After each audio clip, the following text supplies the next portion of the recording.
Oh, it's been said a bard's life can often be a hard life, or hill and jail to rove and always move from town to town. And some folk have inquired if ever we grow tired of ranging all around the world and never settling down. But one should be a little wary of remaining stationary. 'Cause comfortable is lovely, but it's not the way we grow.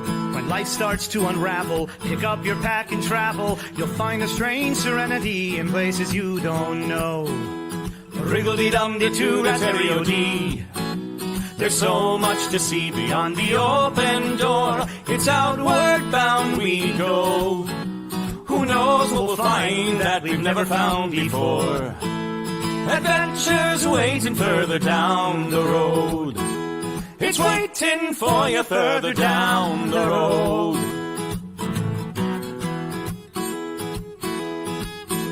You've got no map for showing which direction you are going. But why start on a journey if you know where it will end? And once you recognize, to anticipate surprise, you'll relish every twist and turn that lies around the bend. Wriggle-dee-dum-dee-too-da-terry-o-dee-da-dee-da-dee. There's so much to see beyond the open door. It's outward bound we go.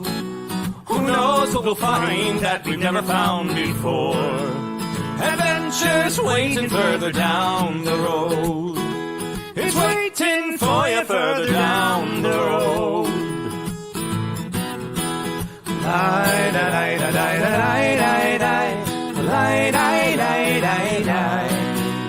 Lie-da-da-lie-da-lie-da-lie-da-lie. La-da-da-lie-da-lie-da-lie. La-da-da-lie-da-lie-da-lie. The world has got its demons. There are many reasons why you'd find it harder to be brave than be afraid. But every life could use some danger. Every friend was once a stranger. Ships are safe in harbor, but that's not why ships are made. Wriggle-dee-dum-dee-too-da-terry-o-dee. Dee, a fwit-dee-dee-dee-dee. There's so much to see beyond the open door. It's outward bound we go. Who knows what we'll find that we've never found before. Adventures waiting further down the road. It's waiting for you further down the road. Lie-da-lie-da-lie-da-lie-da-lie. Lie-da-lie-da-lie-da-lie. Lie-da-da-lie-da-lie-da-lie. La-da-da-lie-da-lie-da-lie. Adventures waiting further down the road. Let's go! Lie-da-lie-da-lie-da-lie-da-lie. Lie-da-lie-da-lie-da-lie. Lie-da-lie-da-lie-da-lie-da-lie. La-da-da-lie-da-lie-da-lie. La-da-da-lie-da-lie-da-lie.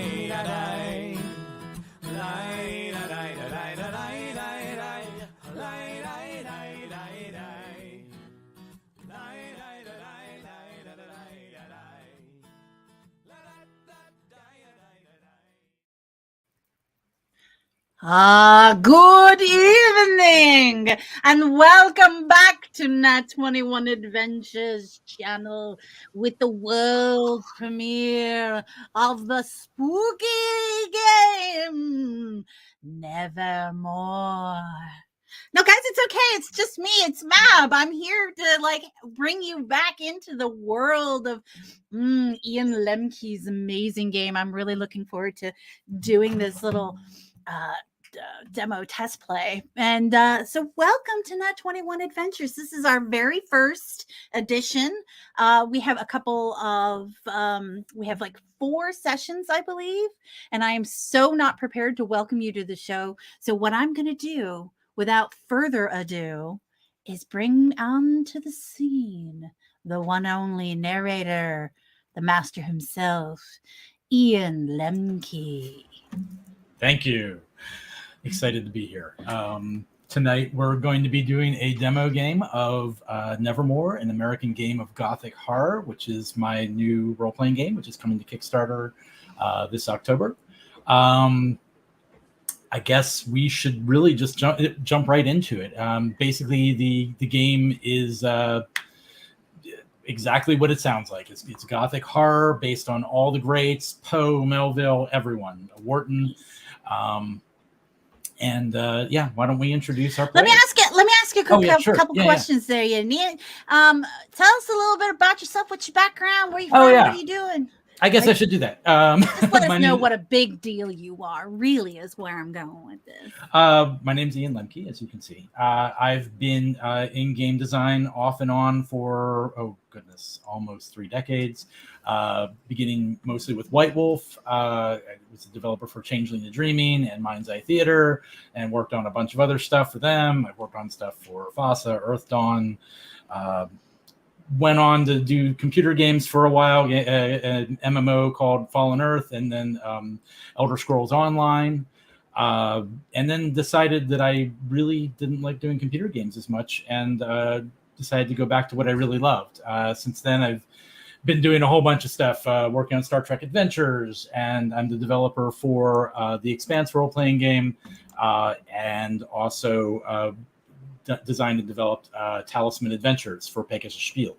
I decided I wanted to do something for myself. And having grown up in Baltimore, I was surrounded by a lot of Poe stuff in the air. I used to hang out at the bar where he supposedly had his last drink. And, it was just always there. This is close to my heart. And so that's what I decided to do. Nice. It's great to have you join us here at Nat 21 Adventures channel. So I'm going to hand it all over to you. You're in charge now. Okay. I've said my piece. I'll do my best here. First time on Nat 21s. I think we should actually begin by introducing each of the players. Give them a chance to talk about themselves and the character they'll be playing this evening.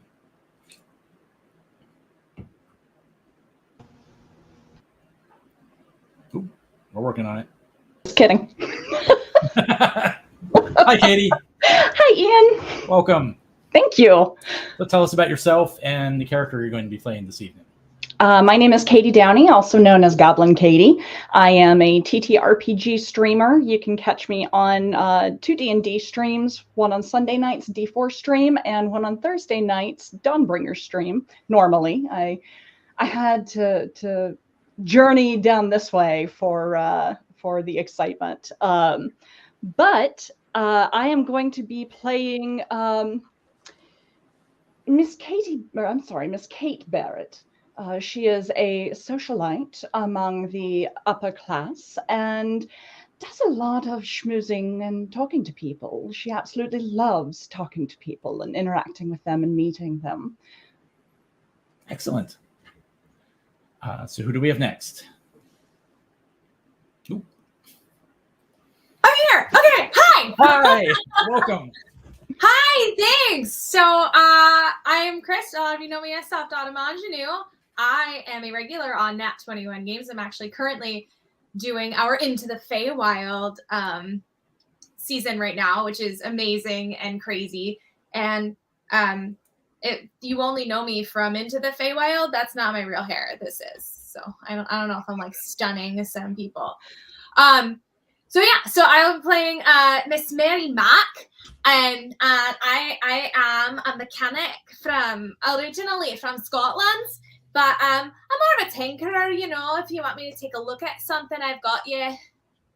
Not really like one of the nice highfalutin types like that one there. She's so pretty. But I can get her done for you. Excellent.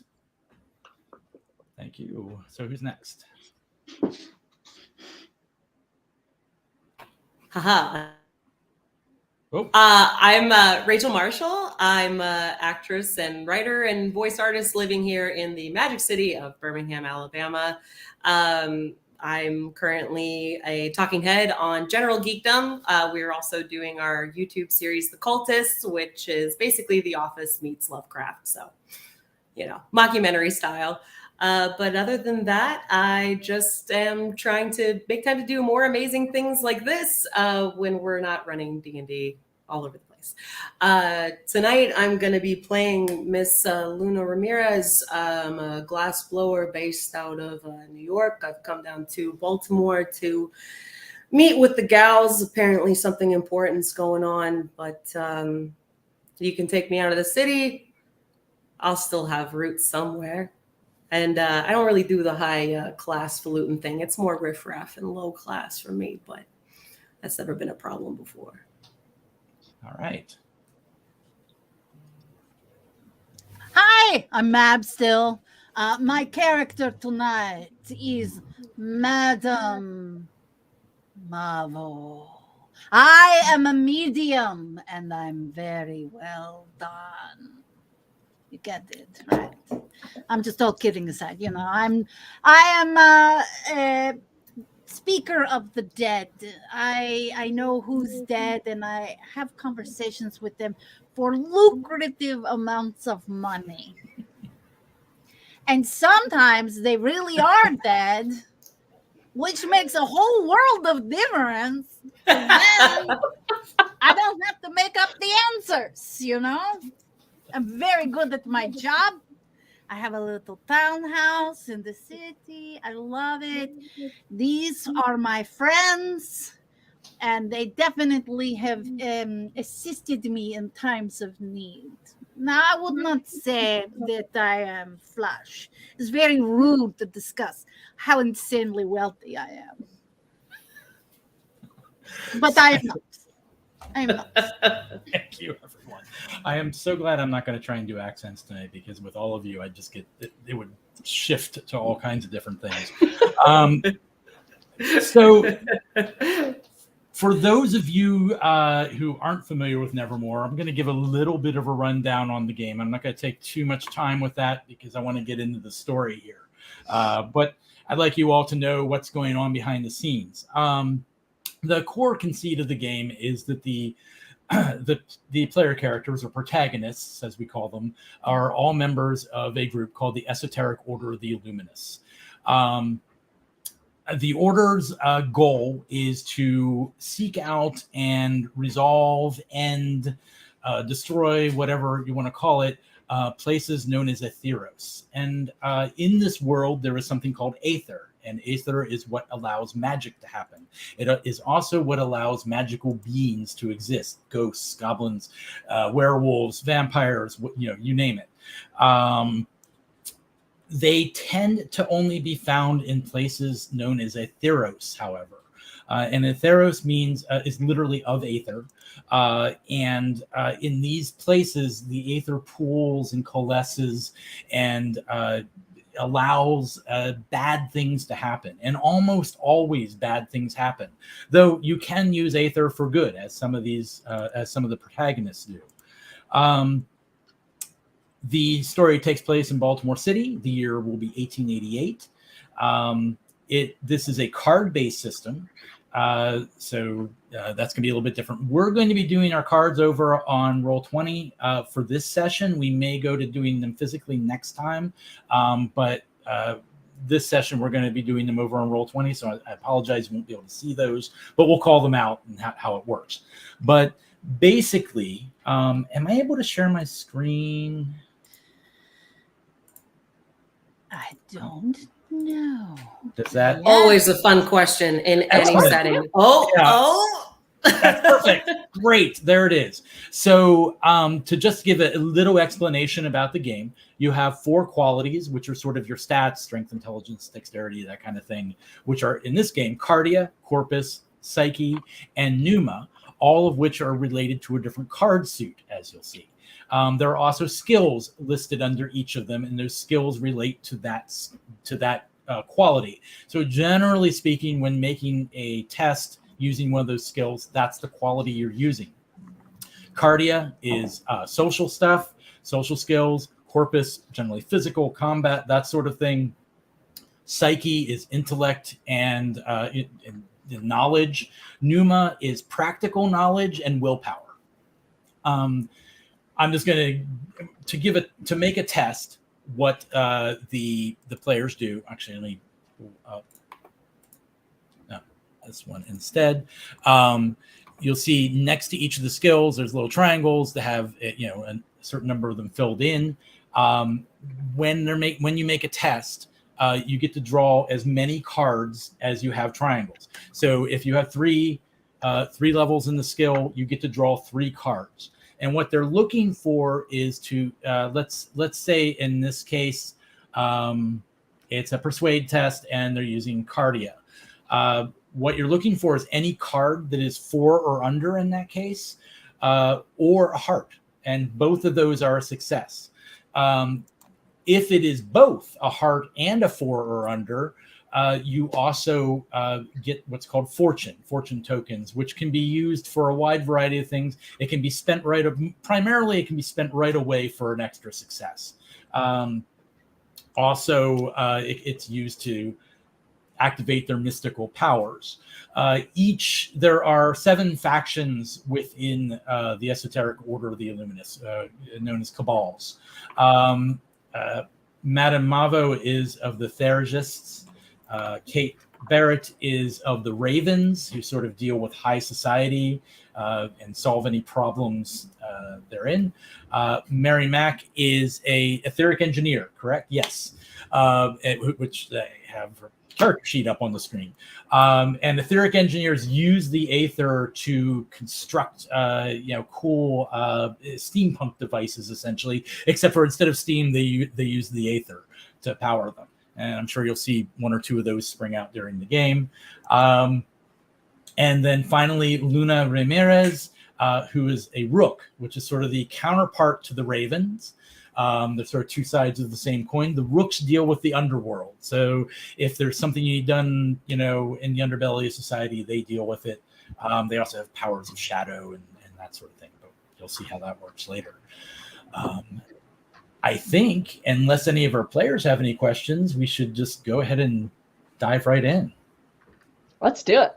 All right, let's do it. So today, our Nevermore tale is the Hound of Litchfield.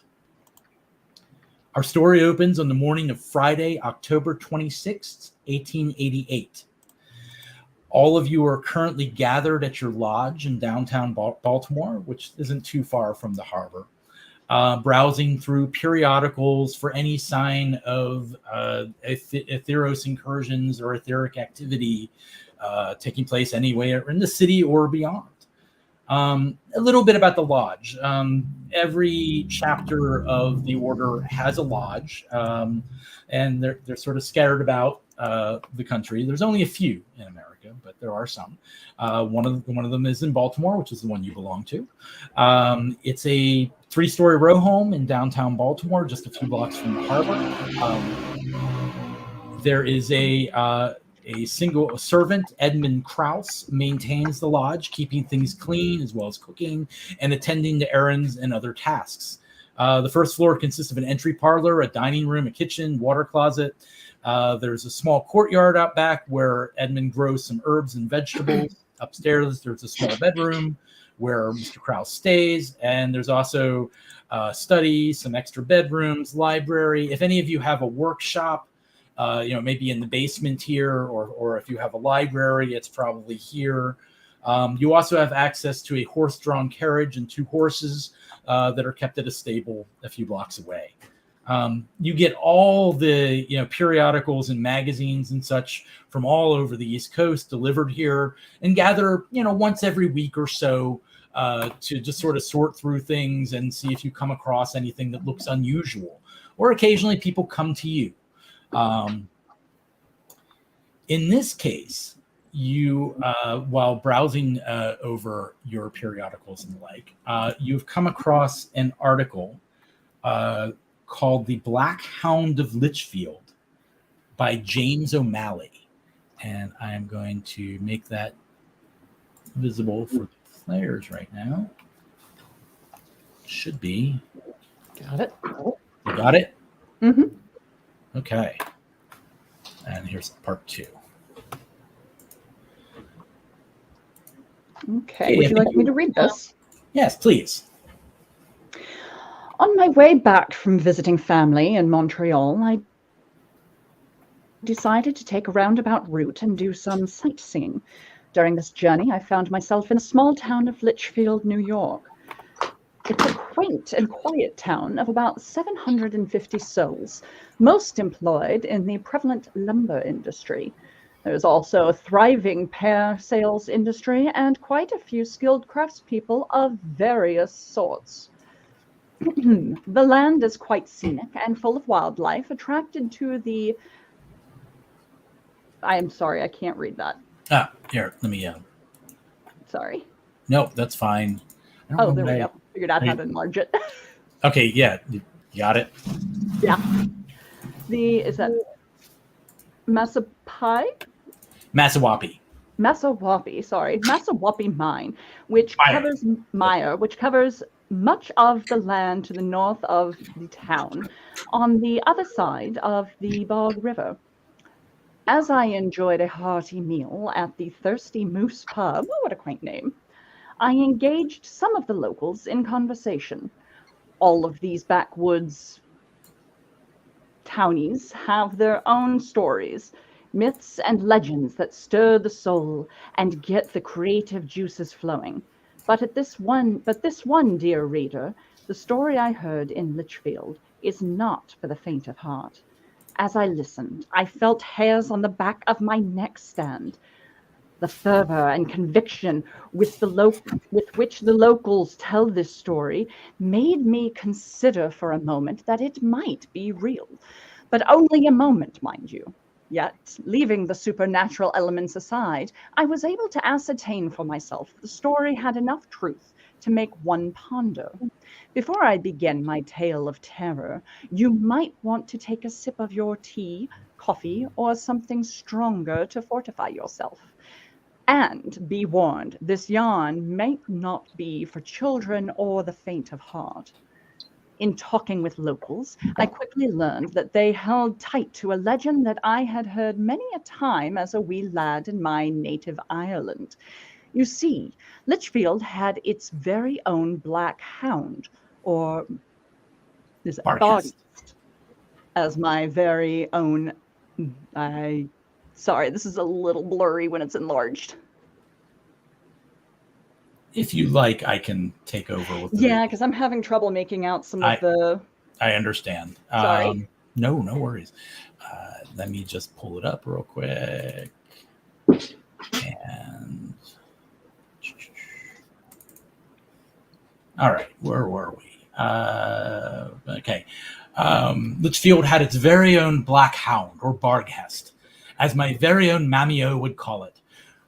They claim that the beast has haunted this town for 20-some years and has taken at least 8 lives. The locals claim that in the week before the beast strikes, its mournful howl can be heard as it searches for its quarry. Every night, the horrid sound can be heard, getting closer and closer. For those of you who do not know, the Barghest is a dark and evil spirit that often takes the form of a large hound with fiery eyes. The terrifying howl of these beasts is said to foretell a death. It is said that they can turn invisible and walk about with the sound of rattling chains, and that the rake of their claws leaves an unhealable wound. True horrors of childhood stories, to be sure. And yet, many of my native Ireland believe them to be as real as you or I. Such is the case for the townsfolk of Litchfield, New York, for they truly believe that since the year of our Lord 1865, when the Barghest first appeared, it has taken the lives or foretold the deaths of 8 of its residents. Yet I find it curious that these deaths, or perhaps murders, have not been heard of outside this tiny community. Surely the local constable would have sought outside help if there had been so many gruesome deaths in one community. I did not have the time to dally, nor did I want to, as All Hallows Eve, the night when the beast is said to strike, was coming quickly. At the word of the pub owner, a kindly old gent named Winston, I did make a quick foray into the local graveyard to confirm some of the deaths. In the short time I had before my train was to depart, I located 4 of the 8 names. I had been given the gravestones of I had been for the 8 names I had been given. The gravestones on each listed the day of death as October 31st. I leave it to you, dear reader, to discern the truth of this tall tale for yourself. Or perhaps, one All Hallows, you may wish to journey to the quaint little town of Litchfield yourself, and perhaps you will hear the baying of the hound. And then there's a little article about Irish and German immigration. But that doesn't seem pertinent to the matter at hand. Anyway, this certainly sounds like something members of the esoteric order of the Illuminists might want to investigate. I'm Ladies? absolutely interested. I mean, dogs are filthy animals, and it seems that they do need tending.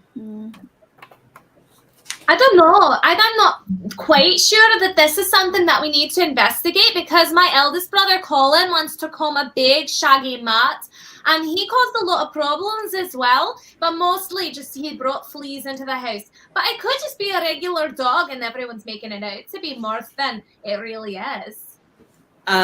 Luna flips to another page in the newspaper. Yeah, how is Colin, by the way? Ladies, I think this is one of those times where it would behoove us to be the ones to prove the accuracy of the story. All right, If it Porcelain, is go on. indeed- But all right, Porcelain, go on. If it is indeed an instance of the supernatural, it would be best if we quelled it quickly. And if not, we have a journey to a quaint town to enjoy. I would not mind a B&B trip myself. Sure, worst case scenario, we bring home a dog. That's true. That's very true. Babies. Oh, whoa. She kind of like the page that she's looking at. Oh my gosh. You guys seeing this? There is a roll film camera they're trying to roll out soon. Some sort of patent went out just last month. You press the button, we do the rest. How about that? That is completely a ripoff. They are trying to snake oil you. We have artists, okay? That's all I need. I don't know. This Kodak seems pretty legitimate, but yeah, I mean, you never know. Steals It your is soul. enjoyable taking photographs.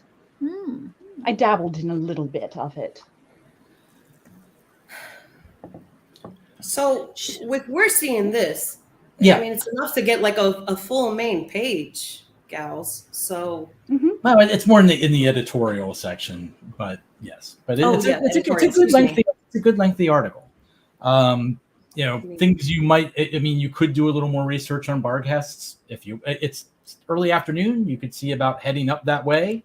Look into the train schedules, or anything else that any other aspects of this you would wish to look into. This was from the Baltimore Sun, so it was from a local paper by James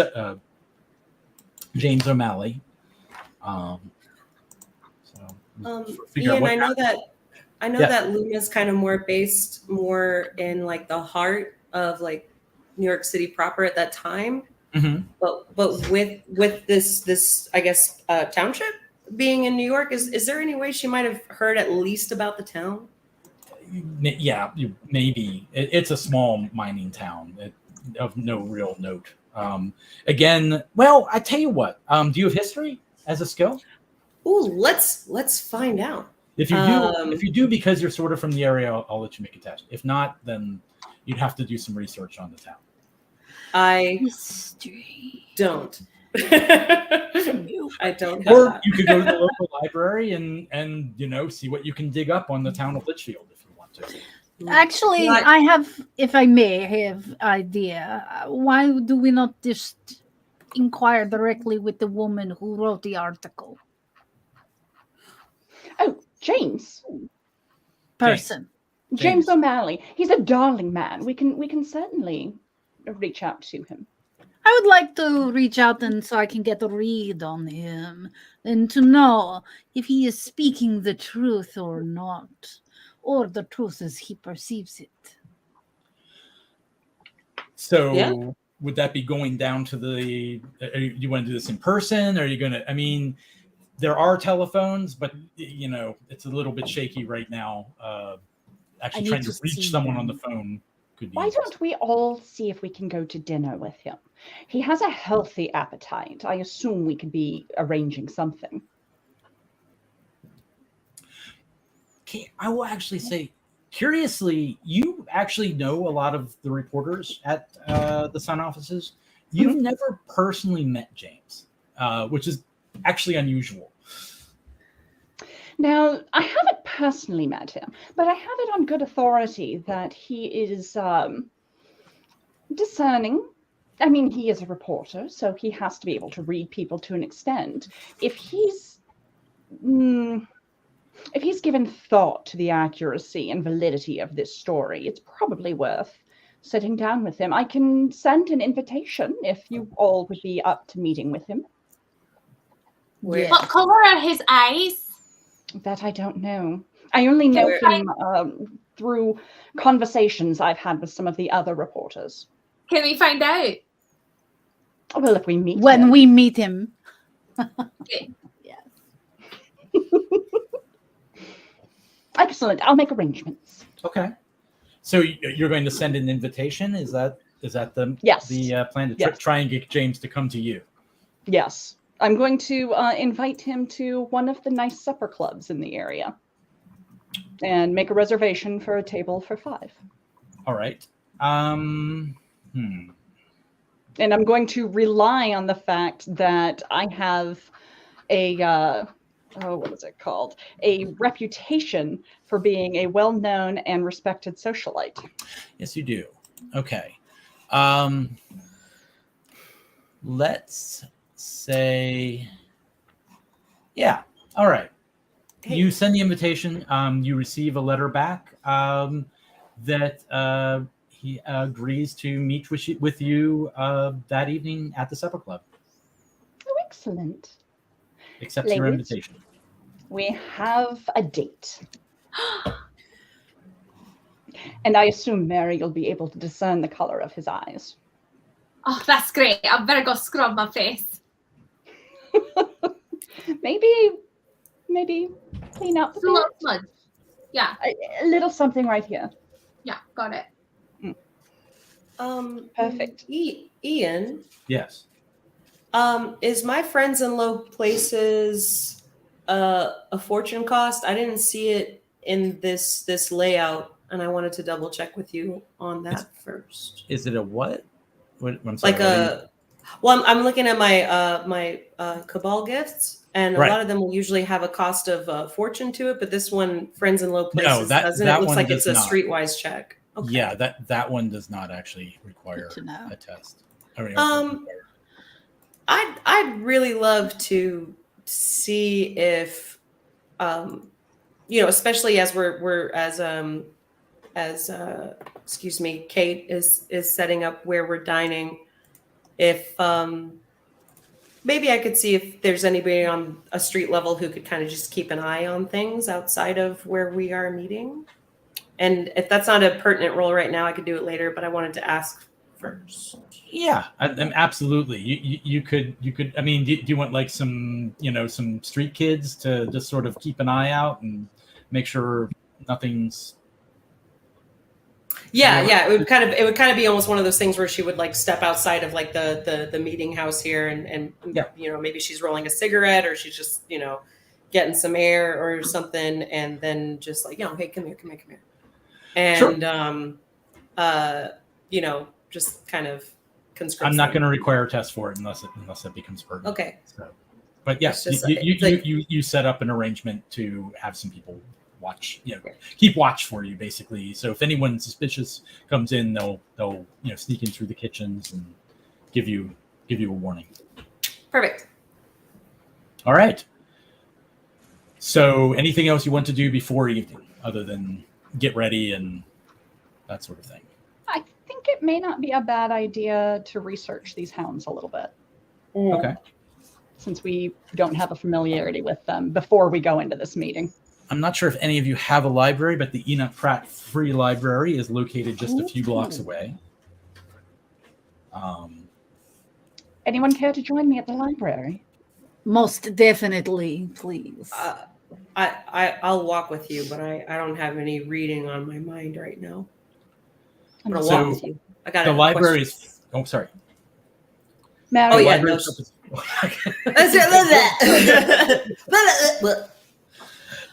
the library itself is fairly new, but it's huge. In fact, it's one of the biggest free libraries in the country at this time.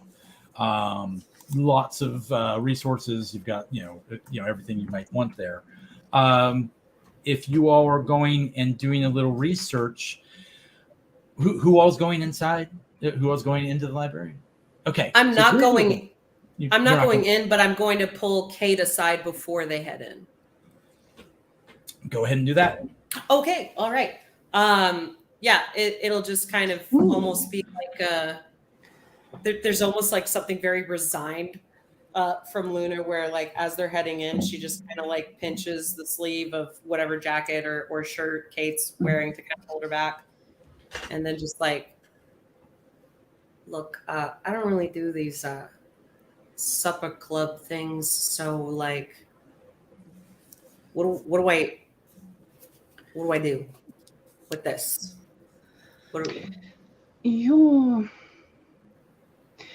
Your affiliation with some of the people who have more of an ear to the street might come in handy. You might ask around and see if anyone knows anything about James O'Malley. And Oh no, I got that going. It's more just I mean, Oh, we're all when you going in dined with together. You made a reservation for 5. yes,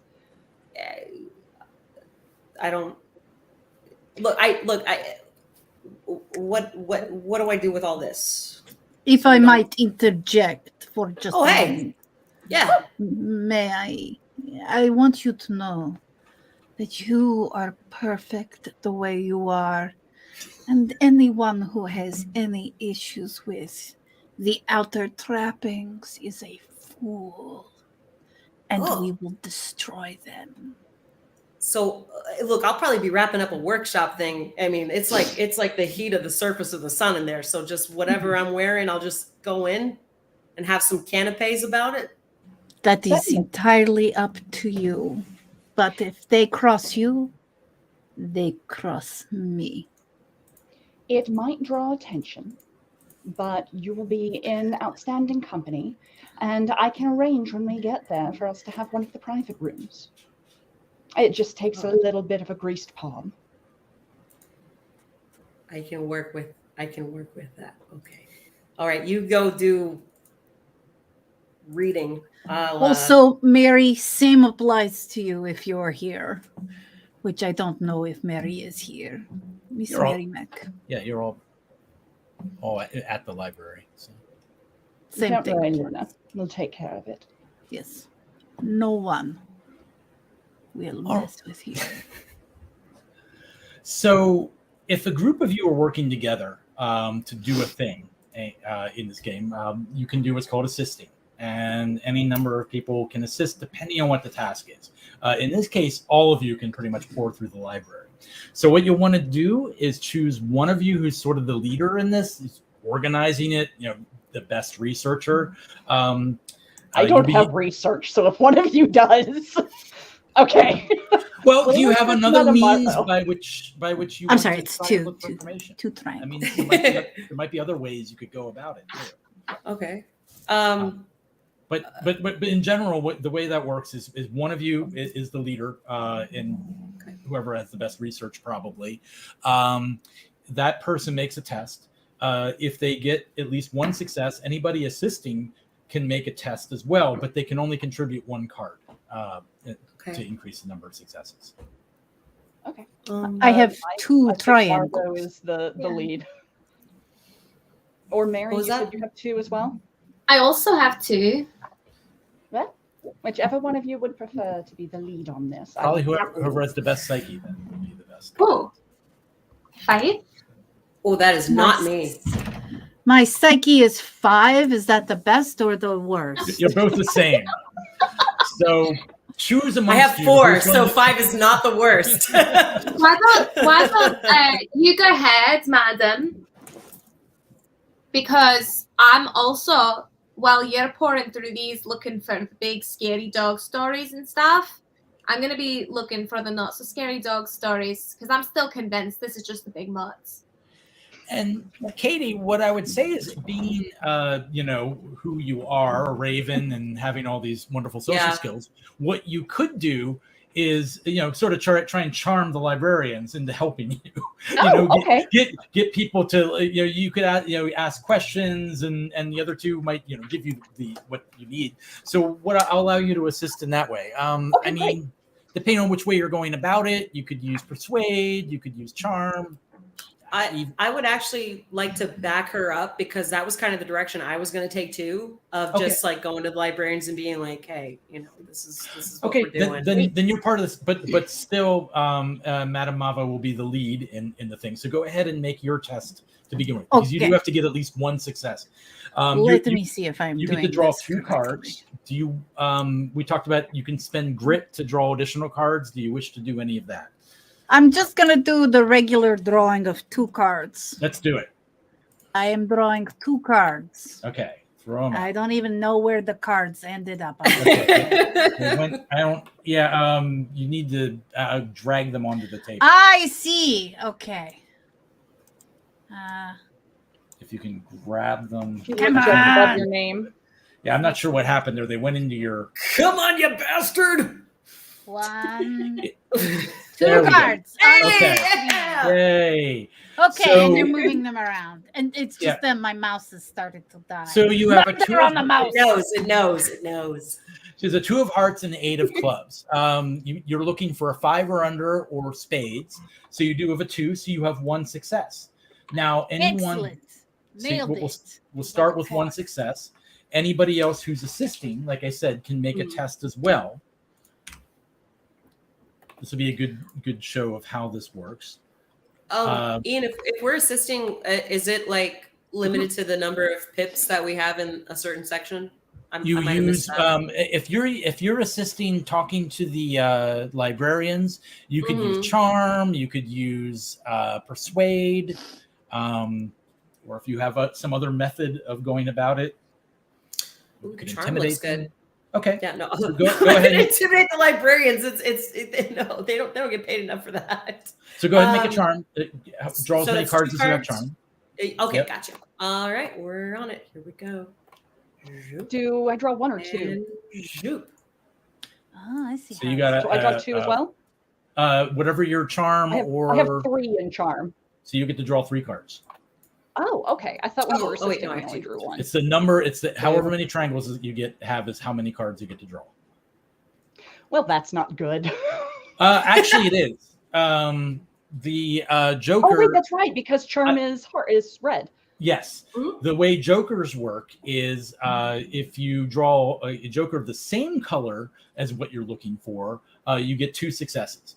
If you draw a Joker of the opposite color, black basically, or in this case, the opposite color of the suit you're looking for, it's minus 2 successes. In this case, you got plus 2 successes, and you can actually play that card. So that will give you 2. Rachel definitely got 1, so that's 3. We've got 4 successes so far. Mary, you want to give us a draw for your research?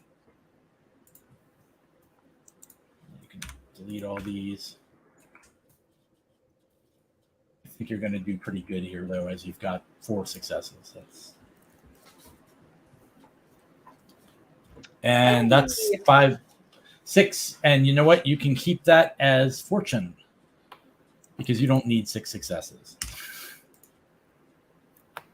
You just earned yourself a fortune point by drawing a 5 of spades.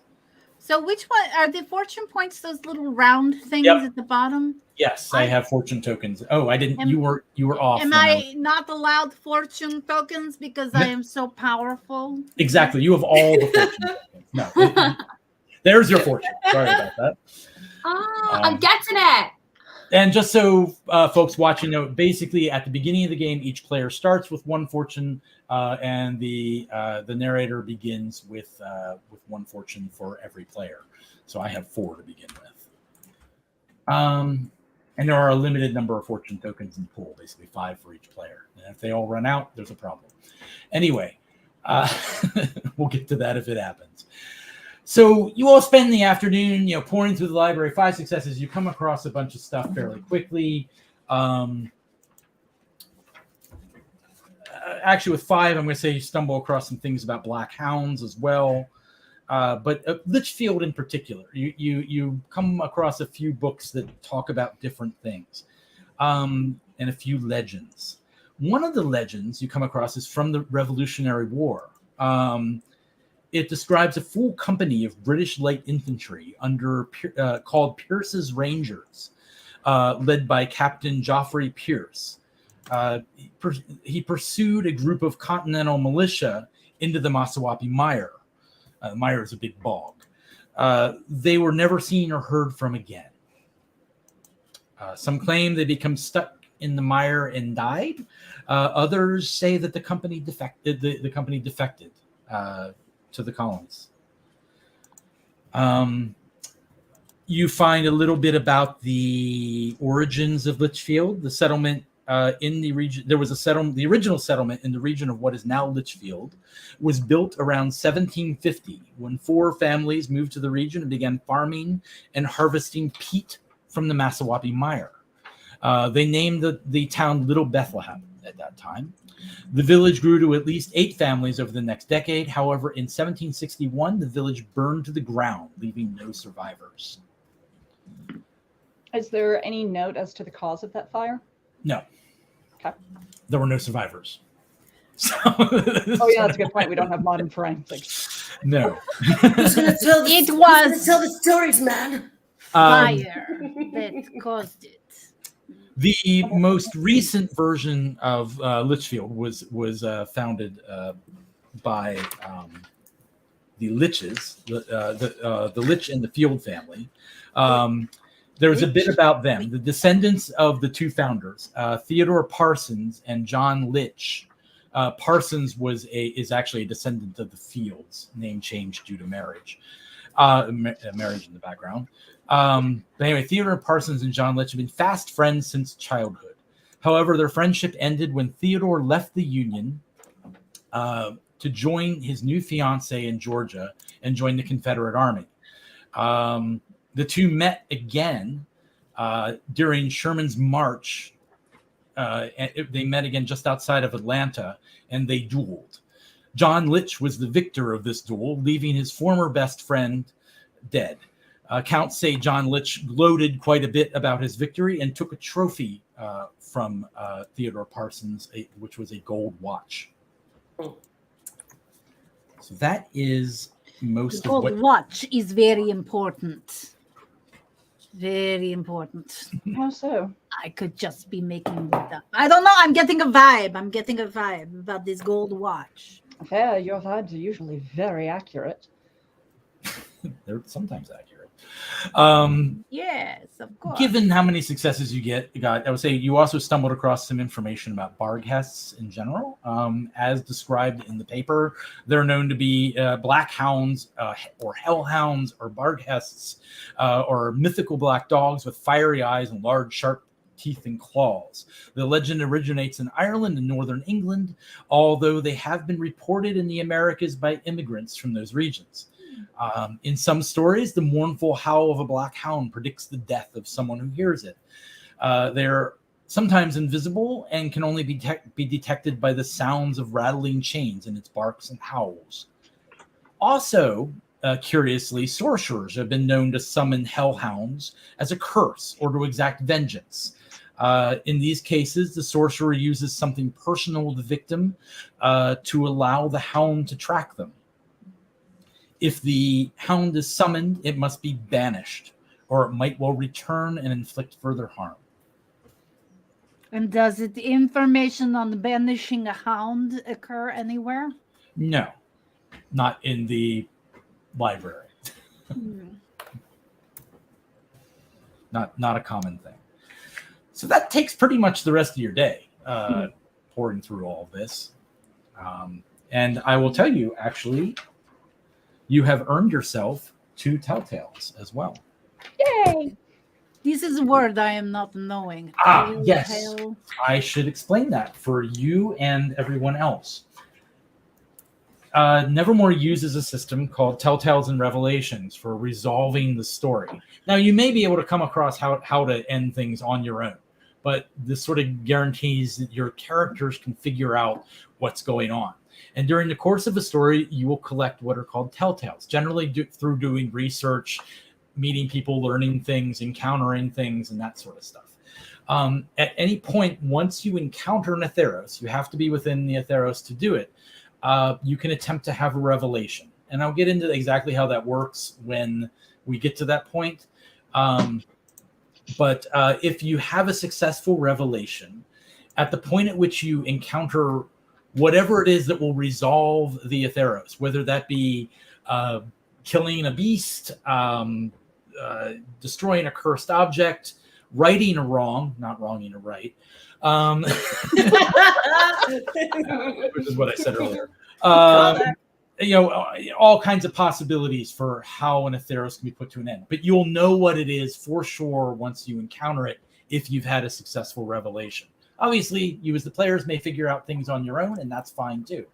But having a revelation has a couple other effects. It also reduces the rank of the Atheros, making the Atheros less powerful, and it also reduces the rank of every etheric entity within the Atheros. If you have multiple extra successes, you can actually take away doom tokens from me. As they spend fortune to do things, they become doom, and so that allows you to empty my doom pool, basically. So I think, didn't Kate get an extra doom token?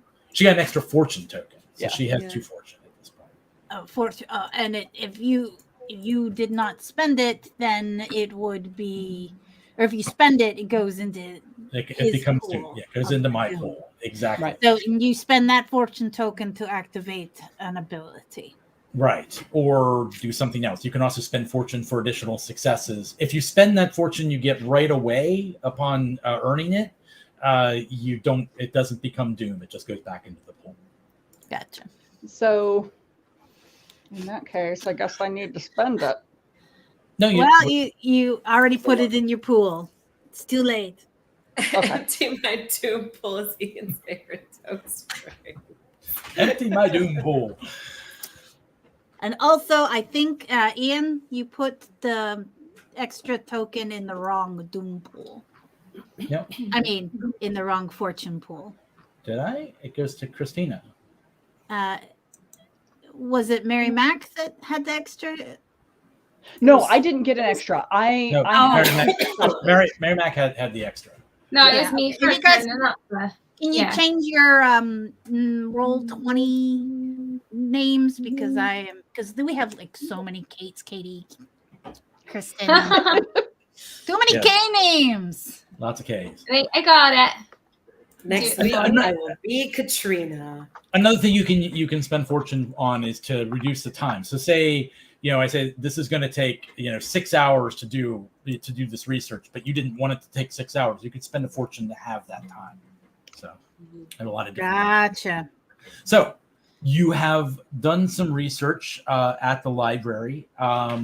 You have learned some of the legends of this town called Litchfield. You would also Litchfield was the current version of Litchfield was founded in 1803 by Henry Field and Adam Litch. And so thus Litchfield. Henry Field had been a captain in the Revolutionary War. You also found something that he was actually much honored by George Washington, who actually presented him a gold watch on his retirement from the army. Gold watch again. They keep coming back. It's all about the I watches. think that's the same watch. It probably is the same watch. You would guess. That's what I'm saying. It's very Same important. to watch. And both families were very close. Until the schism between Parsons and Field. So, Nicole, hero, you're You're killing me. I can't put that comment on the air, but it's very funny. You finish your research in the musty library, and you're prepared to go to dinner. I probably go back to the lodge, freshen up, get yourselves in good shape, or maybe not. In Luna's case, I don't know. Oh no, she's into it. That was why she was pulling them aside. And she's like, I'm gonna try. It's like we're going full like Pretty Woman Eliza Doolittle here. I'm All right. totally gonna like to do her and like dress her up in some of my clothes. A little too much rouge. She's makeup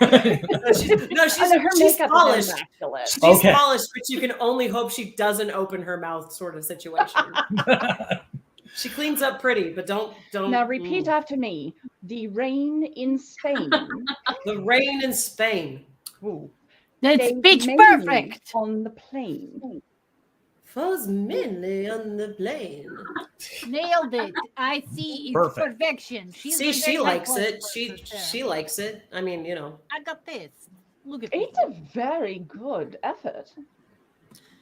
Well, thank The you. supper club you booked is called the Charles, and it's actually right on the harbor, but in a little bit away from where a lot of the shipping and such is, though most of it, the harbor's taken up by shipping. But it has a great view of the harbor itself, and actually has outdoor seating, during the right times of year on an upper We're deck. not peasants. What's that? We're not peasants. No. This is a nice place. But it being late October, you're probably going to be seated inside. But Kate Barrett, being who she is, managed to, even at the last minute, arrange a table right by the window. Perfect view. You may have bumped the mayor out. I don't know. But you arrive. She is a peasant. You are all greeted and with and they seem very happy to see Ms. Barrett and company. The maitre d' leads you to your table. There is no one seated there yet. And as you're expecting one more, madame? Yes. Mr. James O'Malley. Mr. James O'Malley. Very well. I will keep an eye out for you. Thank you, Gregory. So you sit down, maybe order some wine, some hors d'oeuvres. Caviar. About the time you're getting your hors d'oeuvres, the maitre d' comes back. Excuse me. Yes. You were expecting a James O'Malley? I believe that was his name. Wasn't it James? That is the name in the paper. Yes, James O'Malley. There is a woman here? That is her. Shelley O'Malley? Oh, yes. Asking for us? Yes.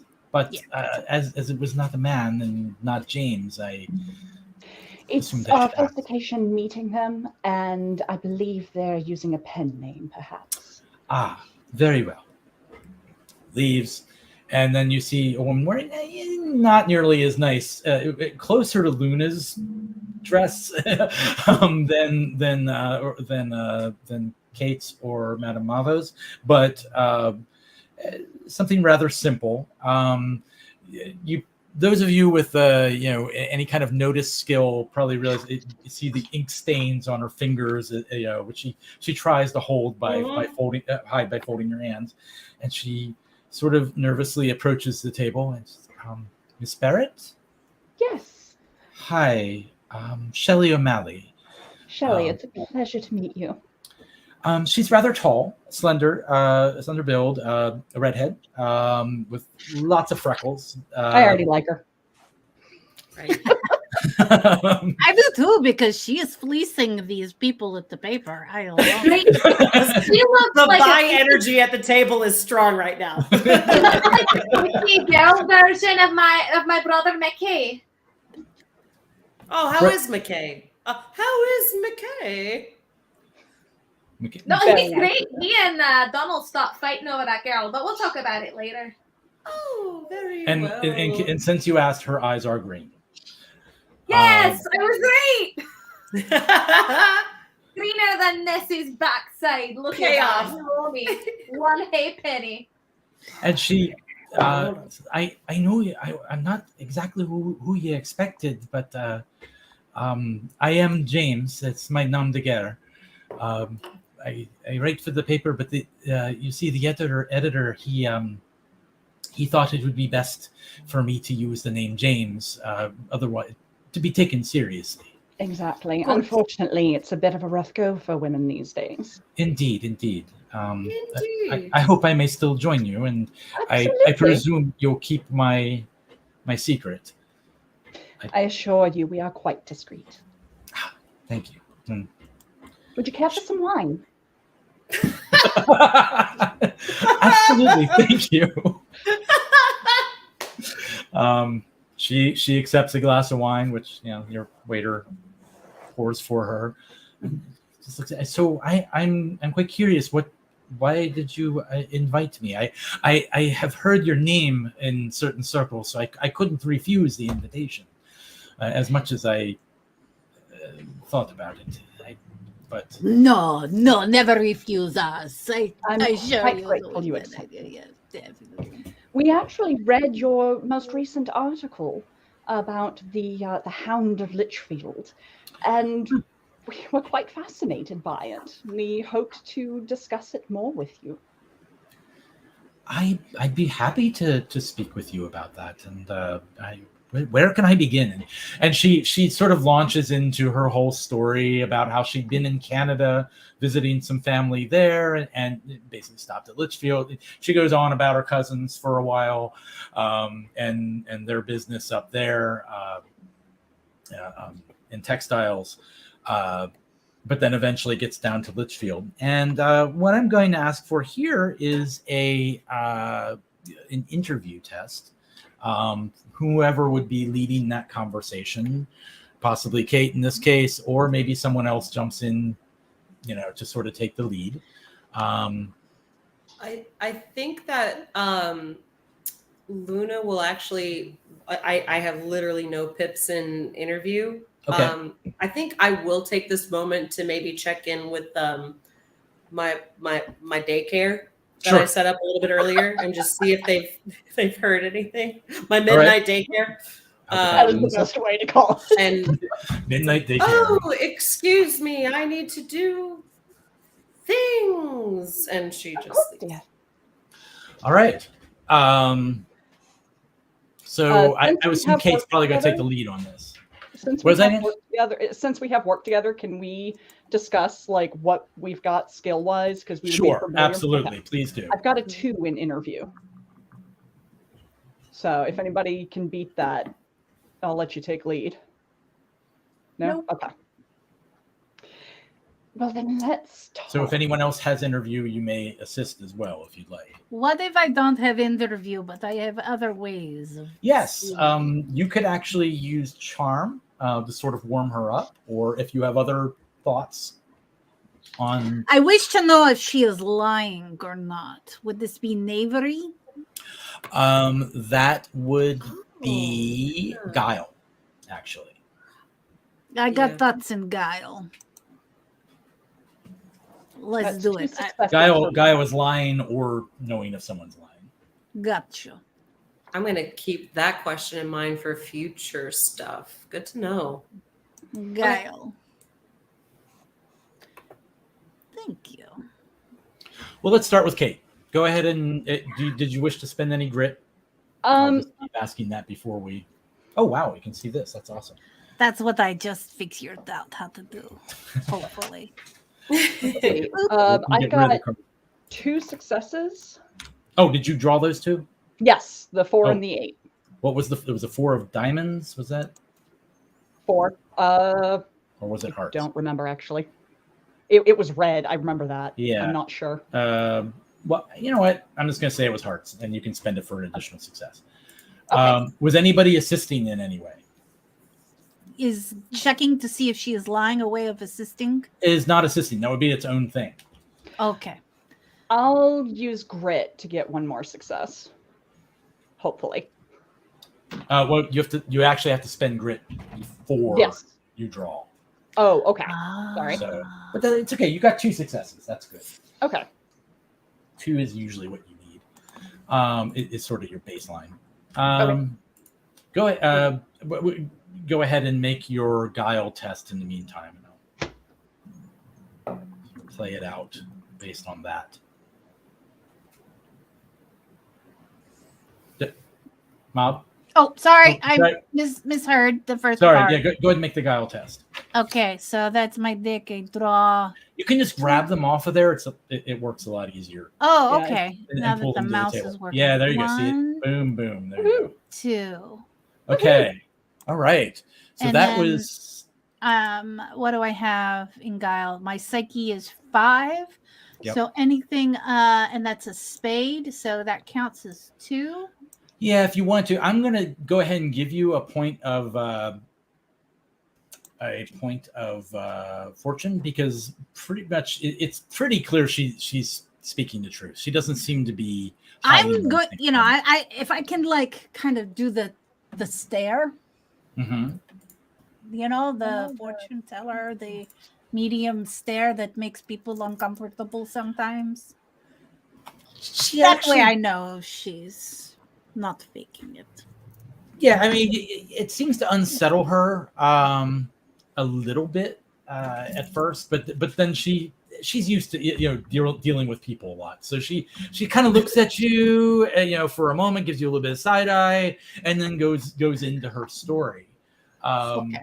and feels she.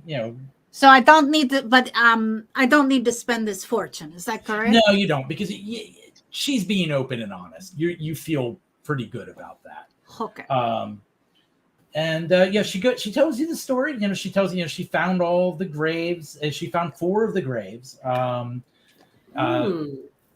had died between 1884 and 1887. But she had to catch her train, so she didn't get a chance to find the rest. She actually didn't give the years either because she just out of respect for the dead, she didn't want to, give too much information. And it was 8 deaths, right? And Yes, but she only found 4 because she only had so much time. Got it. She didn't spend a fortune to reduce her time. Were they Anyway. in the same cemetery, or were they buried around town? No, all at the cemetery. There's one cemetery. There's a church as you come into town. The road splits, and there's a church right there at the center. Always a bad sign. Church Or of a good Crossroads. sign. Sorry, that was out of character. I Depending apologize. That's all right. And she kind of leans in conspiratorially. I don't know, but I personally think there might be a killer on the loose. Really? Like the Austin Axe murder, or maybe the Bloody Benders out in Kansas. Are you sure, Shelley, it's not just the really big dog? Because there's some really big dogs. I mean, it could be, but I don't know. All the last 4 who died were all part of one family. But Which they died in family? successive years. Very curious. Which family? The Becker family. He was an attorney or something from New York. Moved out there to basically, I think he made a bunch of money in some deals, and from what I understand, he was going to take over one of the houses out there, fix it up for his family. Just wanted to get out to the country. Field House, I think it was called. Interesting. It's out on a So little someone might have a vendetta against island this right by the family. mire. I did walk by there. I was going to go out there, but the bridge was out. But I hear it's a nice place, but they never got to finish it, from what I understand. That's unfortunate. Yeah, and really because of the misfortune that befell the family, like it was cursed. I mean, it could have been, but I don't really believe in curses. I mean, Are you kidding? It's like part and parcel for my trade. I do so much business with curses. well, I can And imagine. removing them, bestowing them, kind of mixing them up, clarifying them is my jam. I don't know if I believe in curses so much because my brother Craig tried to place a curse on him, my other brother Angus, after Angus cooked and ate his pet goat the one time. But it really didn't do much except put live frogs in his bed. I wouldn't call that a real curse. But maybe there are real curses. They just have to be done by like people who can actually cast. I'm rambling. Go on. No, yeah, I know exactly what you mean, and she just starts joining in, and my cousin Angus and his cousin Ferguson, and there was something like that with our aunt, and he claimed he was cursed, but it wasn't really a curse. It was just a rat living under the bed. Exactly. That's what I'm saying. I don't think they're that real. But But that was you see, that rat would not have been there had he not been cursed.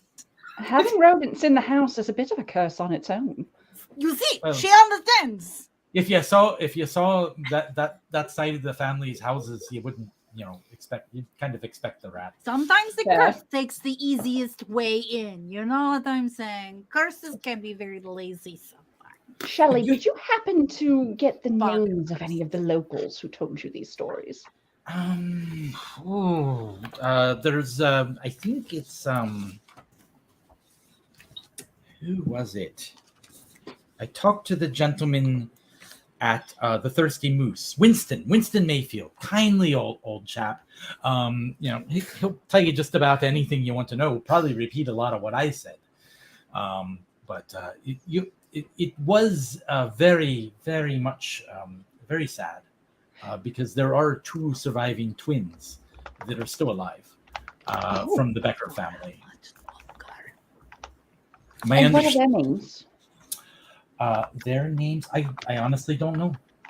All right. Well, I didn't perhaps. find that out. But they're being kept. I believe Miss Aleda Litch has taken them in. She runs the Litch boarding house in town.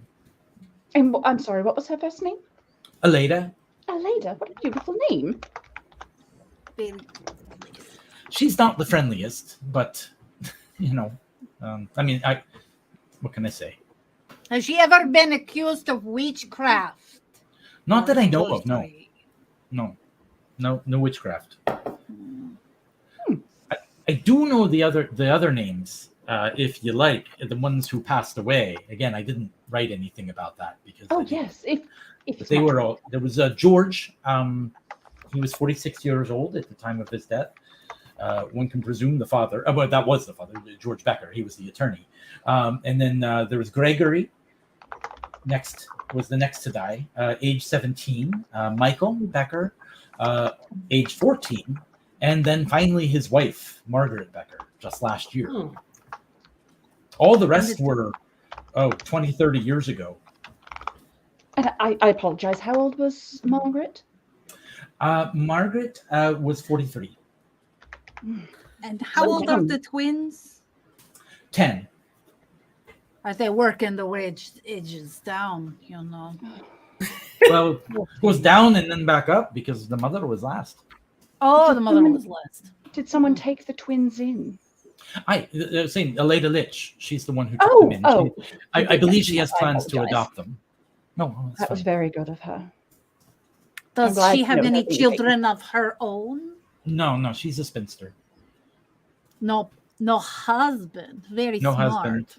But very smart. Oh, single lady. Can't argue with that. She's totally a witch. But straight up. I like the witch. No, they really made that well. I mean, after all of the tragedy, a house with any of their siblings because I have 12 brothers and it was not a great time. So good for them getting in their own house out of this. You said George was an attorney. Yes. Is he the only attorney in town? Well, he was retired at that point. He had lived in New York City with his family, and then they moved out to Litchfield to get out into the country on his retirement. You did mention it was a beautiful, quaint and beautiful town. Oh, it is. It's very, very scenic. Well, I mean, we are. The bog has a bit of a smell if the wind blows the wrong way, but other than they often do. So does Luna. We're actually planning to head out there and visit. Your story piqued our interest. Well then, I would love to hear if you learn anything further, especially the other four. If you could verify the other four people. Absolutely. It's clear you have an emotional investment in this story. I will make sure that one of us contacts you. You're welcome. Thank you. Yeah, it struck me, especially. I think it was the young twins that just it's horrifying. All of their family and to be orphaned at such a young age. And over 4 years, to lose one a year. It's awful. One would think they would have moved, but no. Well, the fourth one will really just drive that point home. Usually it's after three, but maybe the mother was trying really hard to work out the finances to move, because you know how hard it is to be single mother. Aye, that's true. Well, it sounds like they had an estate. And those are often difficult to give up or to sell. That's true. Especially, I mean, it's a beautiful little town, but not so many people be wanting to move out to Litchfield. Certainly. Is the mine still active? Wood. They lumber. It's active. Lumber. And yes, the sawmills are still active. That's most of the business for the town. Most of the menfolk work at the lumber mill. I see. You'll see it when you come into town, because the train actually stops there. You have to walk into town. It's about a mile walk. Or catch a ride. Usually there's someone heading that way. Excellent. Well, thank you so much, James. You are welcome. Thank you. She kind of smiles and blushes. I hope that we can meet again in the future.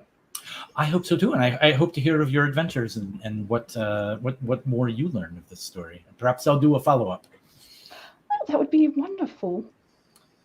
So I'm going to cut to Luna real quick, who had gone outside to check, and I'm just going to say, you ask your people, all's quiet on that front. You've got little kids milling around up on rooftops and everything, but fortunately no one seems to be wanting to disturb your dinner. How do they even breathe in these things? My God. You look hot. They a couple of them kind of giggle when they see you, because you're all dressed up. If you tell anyone, there are going to be no glass figurines in the stockings come Christmas. Glass figurines? And I'm just saying, don't tell anyone. All right. Sure. You haven't seen anything? Nothing just out of place? Nothing different? No, not really. No one seems to be wanting to disturb your dinner in any way. Okay. Well, you just keep a lookout. And if you keep your nose clean, then we're going to have words. So go get in trouble. All right. On it, boss. As they head off, she's going to literally very organically peel away from the conversation, down kind of around the side of this. I'm assuming this club, even with it being on the harbor, it's going to have that kind of like flanking, maybe alleyway sort of situation. Yeah, at least one. Okay. Sure. All right. So she's going to kind of peel off from them, and it's like she's going to reach to go through like the physical muscle memory of rolling a cigarette, but there's no pockets on this thing because it's like 1888. And she'll just head down the alley, and she's going to see if maybe, do we have any chefs taking a break or front of house taking a break outside? There would be, yeah, absolutely. Be someone, a few people out back at any given time. So she'll kind of drop like, whatever pretense that was inspired from just kind of seeing like Kate do her thing. And just like, hey, can I bum a cigarette? Anyone got a cigarette? One of the looks like a busboy, hands you a cigarette. Oh, thanks. I'm trying to quit. Thank you for keeping me from that. Yeah. And just, she'll kind of lean into it. Just, So how's tonight been going? I just can't take this whole thing. I got a friend doing a thing. I'm trying to do a favor, looking top notch here. It's a, it's a normal. It's a normal. What would I say? Thursday. Think so? Yeah, something like that. Like why not? It's a normal Go evening. Thursday. Nothing. all right. Nothing to speak of. Okay. Friday. Sorry, it's a normal Friday night. A little busy. Friday night. A little busy, but Yeah. Nothing weird or unusual. no, not really. Yeah. And Well, it's at that, just- you hear a little whistle from one of your kids, Oh, hey. like that's a hey, we see something. Excuse me, I left the kettle on. Thanks for the light. And she'll just kind of pivot and just I guess like kick a can up the alley as she goes. You see toward one of them on a rooftop, and it sort of signals and points. As someone's like actually about to go down the alley where you just were. Oh yeah. Yeah, but just you can tell they're kind of they just look out of place. Like they don't quite know. They just don't. They obviously aren't going to the restaurant. They're obviously not working there. They just don't look like they fit in. Okay. She's going to I guess as she gets closer to the stranger, she's going to I guess this would be guile. I was thinking that she would kind of cock the heel of the shoe she's in so she could stumble into this person. You don't need to use anything skillful. And you've got 3 guile. Yes, you can do that. That's fine. Excuse me, I'm so sorry. Okay, you stumble into him. It's a young man, early 20s. He's wearing basically sort of an overcoat, middle class clothing. Underneath it appears. Give me a notice test. Okay. Let's see. Let's go in here. Let's do that. And do that. And oh, sweet. Those are both spades. Yep. Yeah, dope. Okay. And they're both only one's under. I think one's Ace under. can count as a 1. So that's 2. Yeah. That's 3 successes. You only need 2 in this case. So I'm going to give you a fortune. Okay. There you go. A couple things. One, you notice, kind of very much like James Shelley's. You notice like ink stains on his fingers. Probably a writer. You also see he has like a notepad sticking out of one pocket and a couple pens, well, a couple pencils actually, in a breast pocket. Mm-hmm. Okay. That's about it. It definitely looks to be a writer of some kind. Yeah. Okay. Yeah. So she did the stumble. Yep. She caught herself on him and just kind of, where it looks like she's collecting herself. She's also just just Benedict Cumberbatching Sherlock Holmes season 1ing his entire person, I guess. Just like do. And then just finally oh my gosh, are you a writer? He sort of looks around there. Yes. What Why? do you write?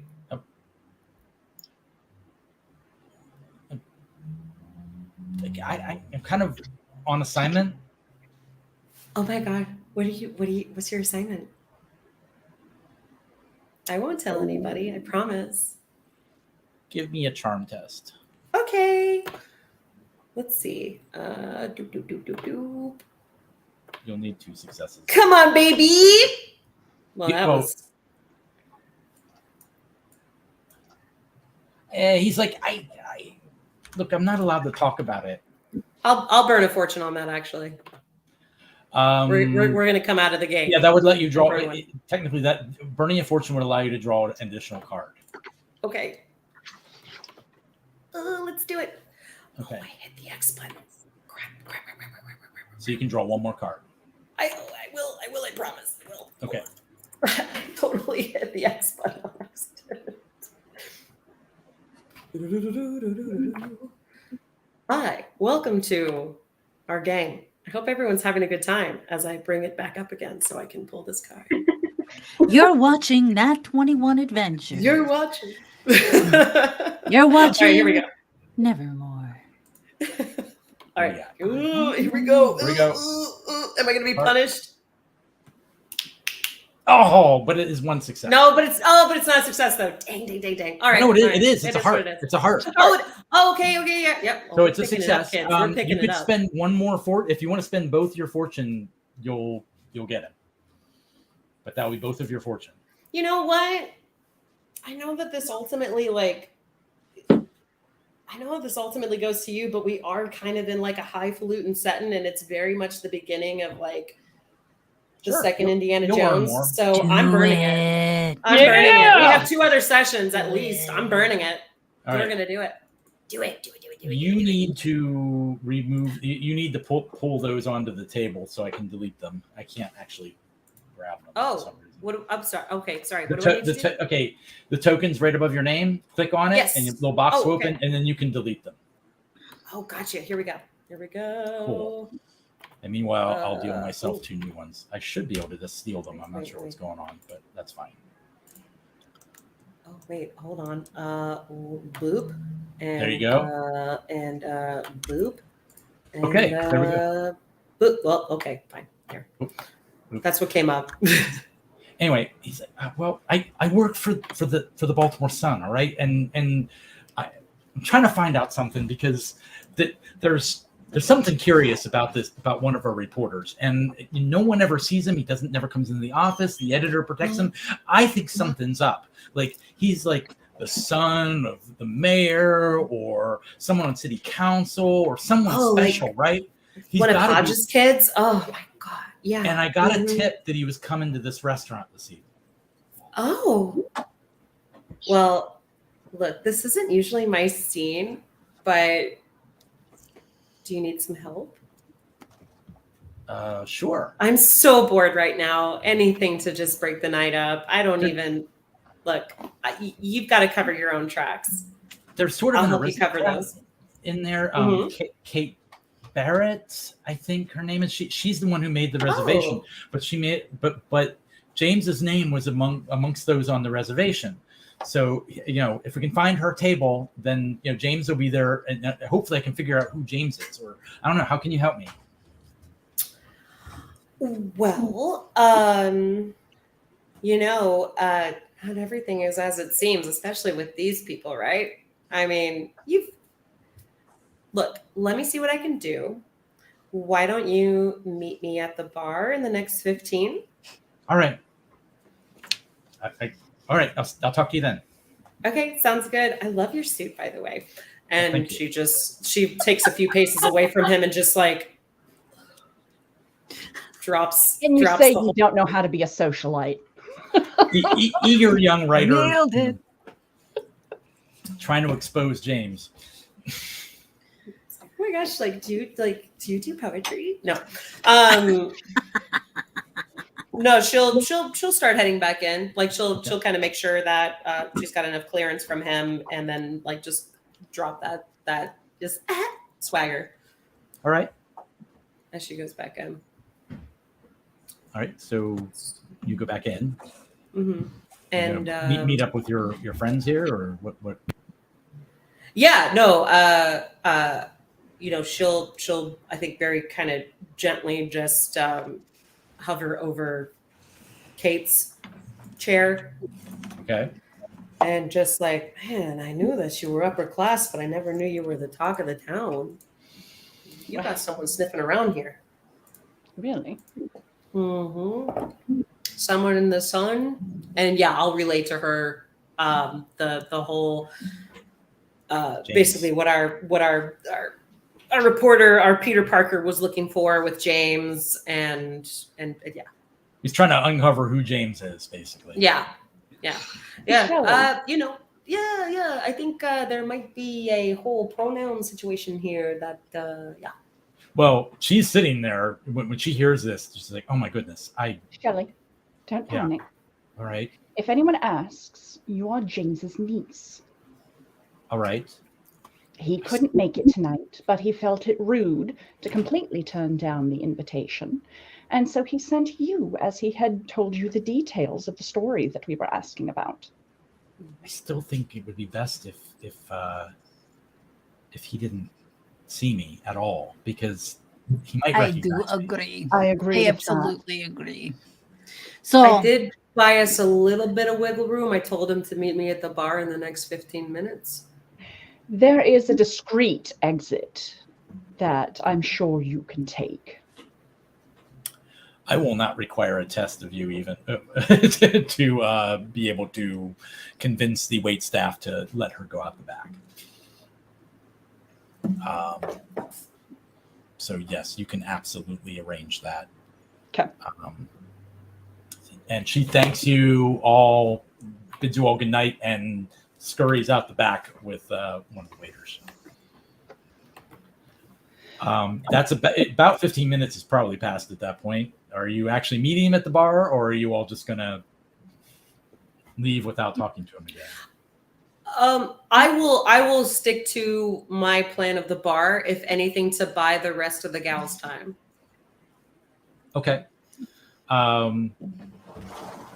You meet him at the bar. He's like, so did you learn it? I talked to a busboy out back, and he said there are 5 women at the table. What? Not a man. 5 women alone at a club like this on a Friday? No, Mm-hmm. that's just no. But no James. Well, I did the best I could. I'm kind of new at this. I mean, what's the big deal about James anyway? Well, just no one knows who he is. He never comes into the office. Like I said, the editor always covers for him. He just submits it. No one else is allowed to do that. So he must be somebody, right? What if he's some sort of eccentric invalid? What if we've got like a Wuthering Heights thing happening here? Could be. I don't know if that was published before here or not. I'm so sorry. That was very long. That English class was a long time ago, guys. Wait, so we have like a man of mystery here out of the Northeast? How fascinating. Oh, yes, 1847. So yes. Nailed it. Yes. Okay. she's so well read. Oh. Well, all right. Well, if you don't know anything else, I guess I'll just, I don't know what I'll do. Is there anything I can do to help? Is there anything else you're looking for that I could help you with? Wink. Would you like to go get a drink? Wink. Yeah. Darling, we are at a bar. They're All right right. here. So I presume you proceed to get him drunk and lead him. Yeah, in the I'm wrong going to direction. see what this dude is up to. Like, Okay. what? Like, who cares? Like, I mean, I know that hybrid workforce is a whole thing now, but Basically, it simply comes down to he's new at the paper, Okay. and he pretty much straight up what he said. He's learned about this James O'Malley who turns in their work but never comes into the offices. No one seems to know who he is, and so he just wants to know who James O'Malley really is. He thinks that he's someone like maybe someone famous or someone someone important, a politician or something like that, which could be kind of a conflict of interest that working at the paper. So thinking maybe he has a scoop that he could go to another paper for. Who knows? what was the last thing he turned in? His last article. You mean? You mean O'Malley's or Peter's? I'll call him Peter. She'll just since getting drunk thing, she'll just be like, yeah. He's She's just like, what was the last thing he did? Some weird story about a hellhound or something. I don't know. Strange. What were some of his other stories before that?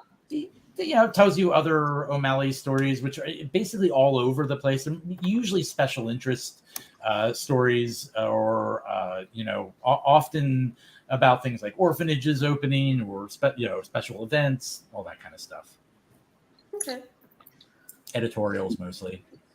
So basically what I'm hearing is that eventually, like, even though she's just in this prime spot for getting some answers, this is just a very ambitious reporter, and she's just like, yep, okay, that's it. But you did keep keep Shelley for being uncovered. Oh, no, that's fine. Gotta look after the gals. It's like, well, this is great. I'm going to, I've had a little too much to drink. So if you'll excuse me, I'm just going to go boop, boop. And she just kind of like steps away from the bar. All right. The little powder nose gesture, like. Meanwhile, the rest of you have left. I actually, when we're leaving, I'm going to approach Gregory, the maitre d'. Okay. And just let him know that I appreciate his discretion.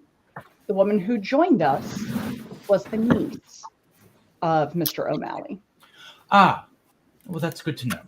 Yes. Thank you. Apologies for the confusion earlier. I saw it in your face. You're like, what? I could sense. It was unusual, but thank you. And we look forward to having you as a guest again, Ms. Barrett. Also, take his hand and I give him some money and say, they were never here. We were never here. That's going to be hard. Ms. Barrett is a notable figure around town, but I will do my best. Gregory is very discreet. All right.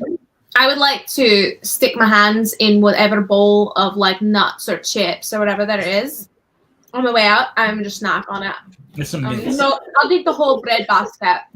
All right. He just kind of looks on, trying to hide his horror, but it's fine. A woman who eats? Oh! Well, grabs handfuls of mints. Oh, well, yeah, that too. Empties the bowl. At least she left the bowl behind. You should be grateful she left the bowl behind. One mint in this economy? Come on. He's not saying anything. He's doing his best to hide his, his horror. Good night, Gregory. We will come for you. Good night. Poor Gregory. And I will shepherd everybody out into our carriage. All right. And you proceed to go home, but probably back to the lodge that night.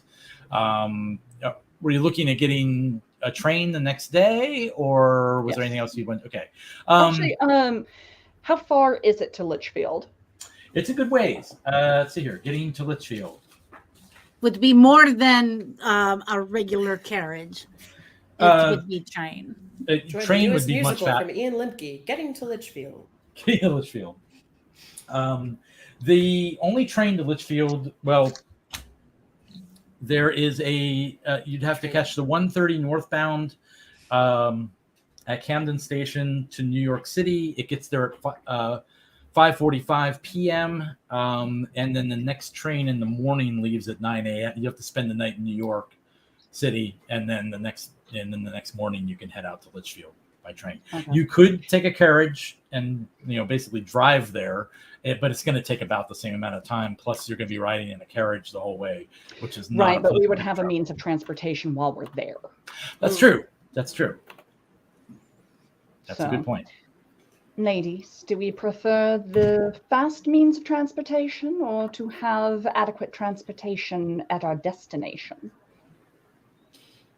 How likely is it that they could provide us with carriage? There is anyone to meet us there? Given that it's a small town, I wouldn't expect much. I see what you're saying. And for what Shelley was saying, like you might be able to catch a ride on the back of a cart going into town, but we bring our own carriage. Sorry, go ahead. No, that's all right. I do think that that's a good idea, but I've always told my brother Callum that I would get to New York City before he did. But it still counts if we're just riding through it with a horse. So either way would work for me. But there's a lot of bread baskets in New York.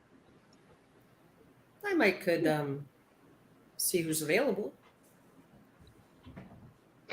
The other option, Yeah.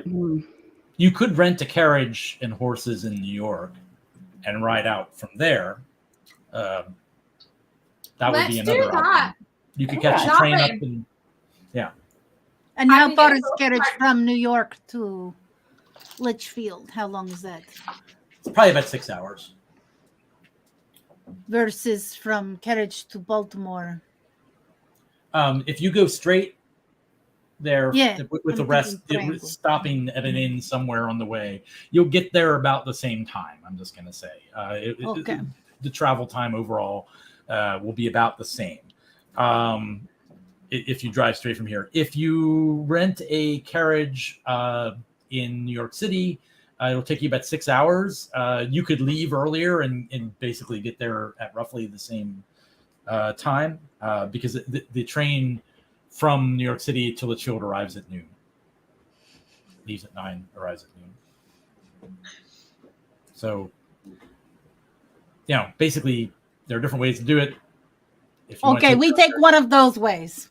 All right, how do you want to do it? Someone take charge. We'll take our carriage. All right, it'll be an uncomfortable ride, but you can do it.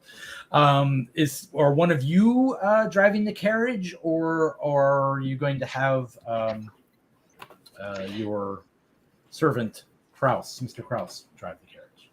What does ride mean under Numa? Ride would be for riding a horse or driving a carriage. You could do either with that. Ha ha ha! Put me in the front. Let's go. So if you want to shave some time off, you could go through the night.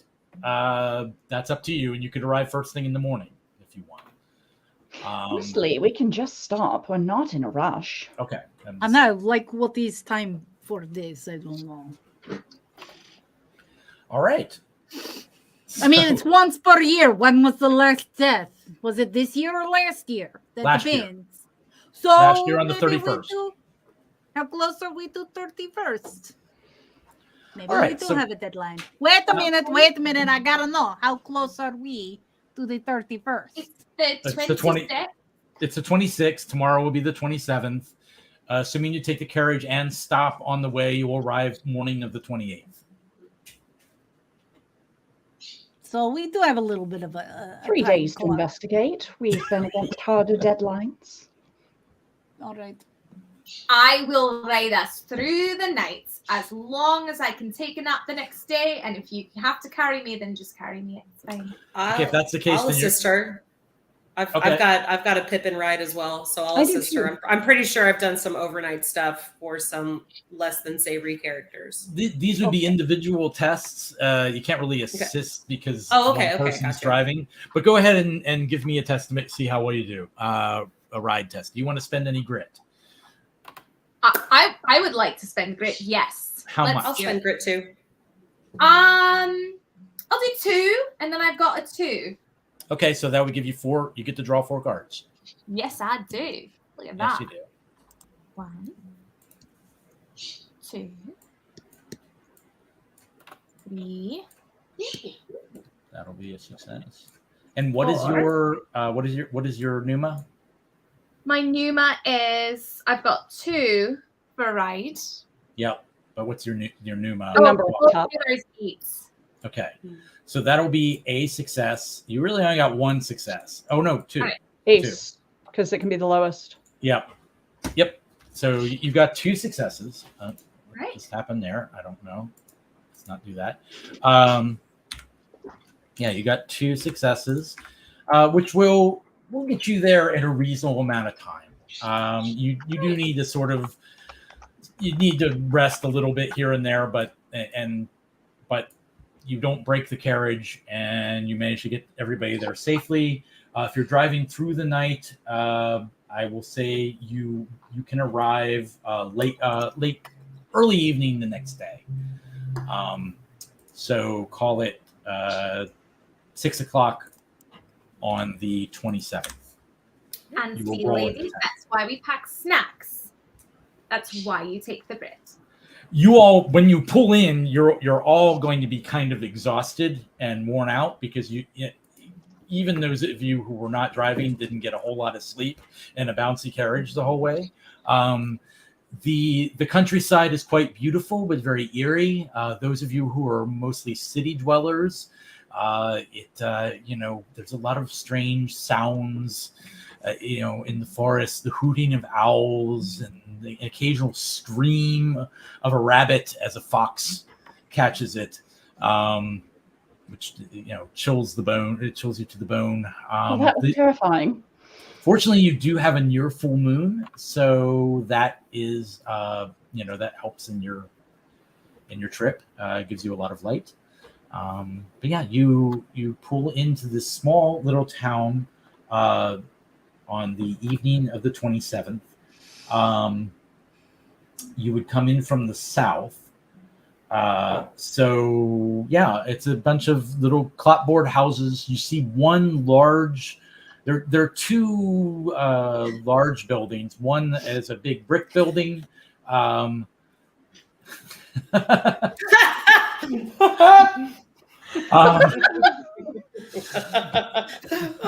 no!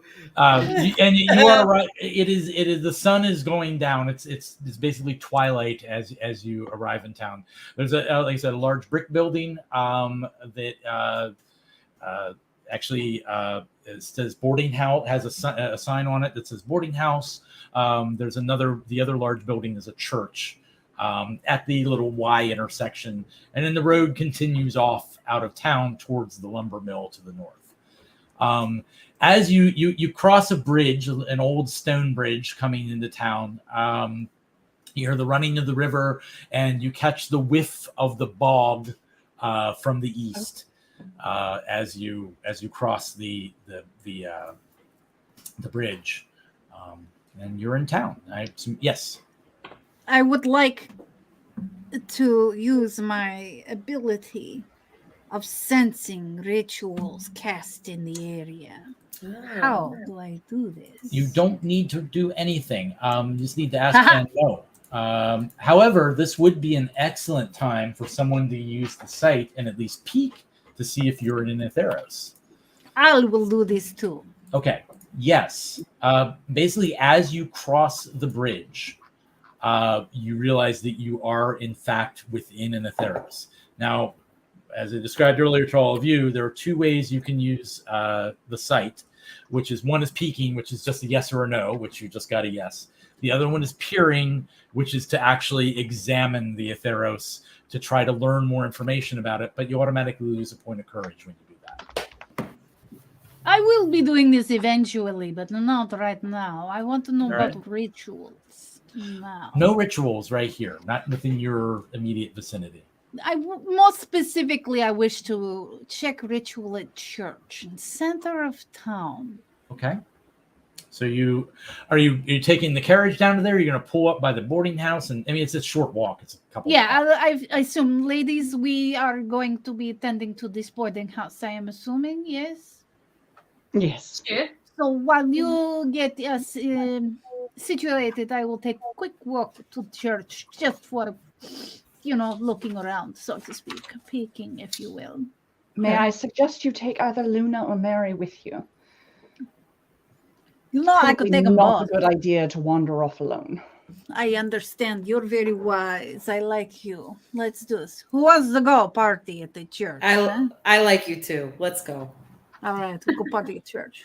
All right, I'm going to do the church first. I'm really just walking up, getting a sense, and then heading back. Okay. I don't want to get into it. I just want a sense. The church looks like it's been here for probably since near the founding of the town. There's quite a few tombstones. Some of them you notice right away are much older, probably from the original town. There's a few from the late 1700s. Yes. As the river is a bit beyond, but there is a mist and a fog rising up off the river as you enter the graveyard, and even as you come in there, the mist sort of swirls around your feet, and you're getting sort of a dimmer light from the moon as it obscures that, and you step into the cemetery and you don't sense any rituals. Really, Yeah. nothing. No, I'm sorry. So anticlimactic. I know. Sorry, I Lone. I would like to use the site with my lovely Pips and Materia. Maybe she brushes a hand across one of these older gravestones. You can peek. None of the you sort of go around to sort of just quickly examining gravestones, and you don't sense any aether within any of the tombstones or any objects. Well, Yeah, that's this weird. place is a bust. Really The place thought, itself, but not specifically. Yeah, no, there's no ritual here. I really thought, and after doing a quick walk around, I don't pick up anything. Mhm.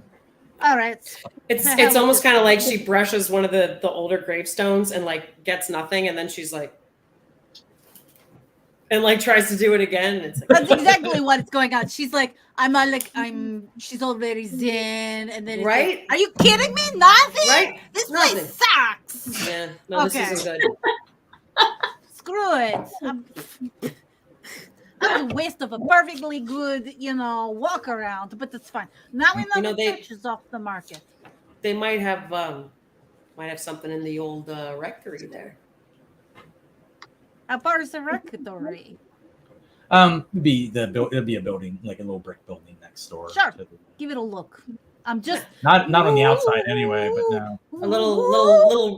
A little rectory exam. Yeah. You really set me up for that one, huh? I can respect that. I just want to look at the rectory. I don't know. I can respect You that. find nothing abnormal about the rectory. It seems smooth and clear of all obstructions. It's good. Now, if you could just turn your head and cough. It was a good rectory exam. It's clear. Don't have to Maybe come back take for a 10 rectory years. temperature while you're there. What other church jokes have we got there? Like, oh, the nave of anyway. I'm I'm gonna go. It's been great. I know there's 2 more sessions. I hope you all have fun. All right. Well, never mind. So the rest of you, the other 2 of you rather, go up the stairs to the boarding house. There are a few lights on inside. It's getting dark fast at this point, this time of year. Yes. Oh no! She was doing that, Oh, sorry. And basically, Luna was like, "Okay, maybe I can learn something." There's a little pull cord for a bell or something on the outside, and sort of big black double doors with brass fittings in front of you. I will pull the cord. You're a ringing of a bell inside, and a few moments later, the door swings open. You see a very tall, severe-looking woman, maybe in her mid-30s. She's wearing She has dark hair that's worn back in a bun. She's wearing a black dress, which isn't uncommon for the times. Doesn't necessarily mean mourning, especially for a spinster. And she looks a little hairy. She kind of looks behind her. And she, yes. Late arrivals. Had you made a reservation? We have not. Oh. Do you have any rooms available? I think yes. We can arrange something for you. Please do come in. It's getting cold out. It is. Yes. Thank you. We're expected to have a frost this evening. Oh, so soon. In New York. Katie, who's from Georgia. Right on time in New York. I am thinking actually it is 8:55. We may wish to pause here. Miss I like that. Elaine. And you are. I will say that. Can we pause when we're all back together? Sure. Let's just say they take a few moments. She brings you in. You sign the register. How many rooms would you like? We can really do 2 is the best I can do. That's Is perfectly that acceptable? They are actually adjoining if you would like. There's a that would be parlor wonderful. Yes. Excellent. So I can give you that suite. All right. She has you sign in for the group. She has Mary Mac sign as well, and your other compatriots arrive not too long afterwards, looking downcast and disappointed and frustrated. And you do notice, I mean, like her hand shakes a little bit as she's signing you in, and she charges you for it. Well, you can pay on checkout. But she does ask how many days you're staying for and what brings you to the town of Litchfield. Well, I assume you are Miss Litch? Yes, Lady Litch. I'm sorry. I should have No, introduced it's myself. perfectly Yes. fine. It's a pleasure to make your acquaintance. I am Miss Kate Barrett. Ah, what pleasure And to meet this is my associate, Mary Mack. Hello. It's such a pleasure. It's a pleasure of mine as well. We were actually told about this town by an associate of ours who visited recently, and they described it so charming, we thought we just had to come visit. Oh, well, that's wonderful. I'm so glad. Please, I will. Do you have luggage? Well, yes, I'll have our servant.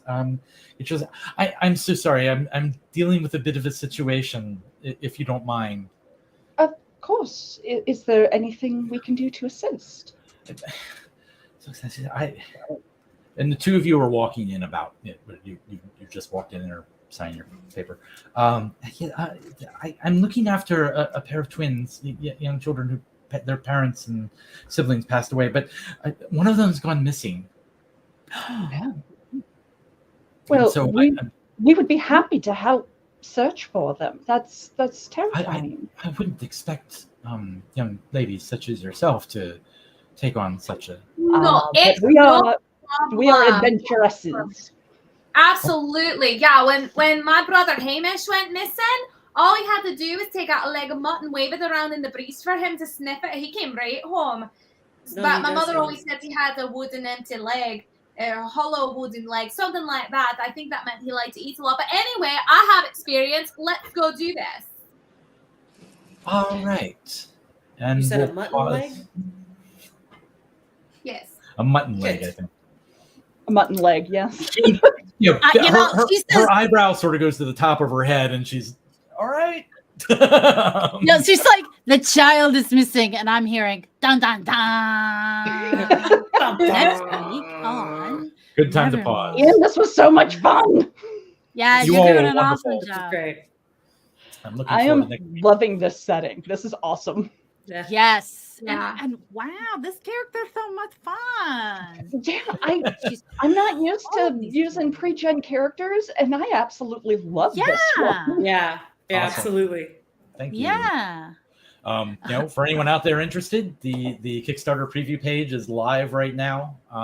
So find it on Kickstarter. You say preview page or Yeah, it's the preview page. It's not live yet. The Kickstarter's not live, but you can go sign up and follow the Kickstarter so you know when things are happening. You'll get notified, all that kind of stuff. And When you does can it also go live? download the free quick start on Drive-Thru RPG. You can just Ooh, I do might have that like Nevermore handy, quick too. start, and you should Do be you able to know find when it's going to go? When the Kickstarter will go it. live? October 4th. Awesome. Is when Okay. we go live. But so we'll be done with this just before that. I can't thank you all enough for playing. This has been a real blast. You just scratched the surface this week. Hopefully next week. Wow. We get No, but we definitely got a lot of experience learning how the system works. And Yes. I think we started at an amazing pace now. I appreciate it, everything. I really like this group. This is a Yep. good group. Yeah. Oh, it's great. Yeah, this is great. Concur. All right. I got All a couple right. links I'm dropping in here for you guys. All right. I'm dropping in the link to the pre-gen, and then this is the link to the quick start guide on the Awesome. Nevermore. And somebody, oh yeah, I already found it. Way to go, Sally. And somebody has the link to the Kickstarter. All right. So I can give it to you. Great. If you can there it you is. got Thank you, Dracula's stepdaughter. Awesome. Well, All thank right. you all again, and thank everyone. Thank you everyone who's watching, and Thank we'll you see you so all next much. week. We will Yeah. see you next week. We're going to be back next week, same time. same faces, and stick around. Nat 21 Adventures has a lot of amazing shows all during the week. You could tune in on Tuesday for the main show, which was Adventures in the Feywild, and somewhere in here I have the little bumpers. So, there it is. Feywild, Into the Feywild on Tuesday nights. And then on Wednesday nights, or Wednesday mornings, it's the no, that's Thursday. It's Wednesdays is the crafting show with Shoshi and Cubby. On Thursday morning, it is writing sonnets with William Shakespeare with Shakespeare Proves. And usually on Thursday evenings, it's the Gothic horror, unless they move that to Wednesdays. I am so not prepared for this. Oh, it's Wednesdays now? It is Wednesdays now, and they missed yesterday's game, but I think they're going to pick up on this upcoming Wednesday. And then I think starting up again is Lady Prudence Modern Music on Mondays, Modern Mondays on Monday nights. So we do have a few sponsors I want to thank. It's Penny Dragon Press with the Waystar. It's the D&D in Space Spelljammer system. Nat 21 Adventures is also sponsored by Ren Adventures and D&D Castle Tours, where you actually play D&D in a castle in England or Italy or wherever the castle is that we're going to. Also sponsored by, it is really awesome. I went last year. That sounds amazing. It was so much fun. I'll tell you stories next time. But we're also sponsored by Tabletop Teas. It's not just tea time, game time, it's tea time. And I think that's all the sponsors that I have. Thank you guys so much for letting me stumble through our show blurbs and whatnot.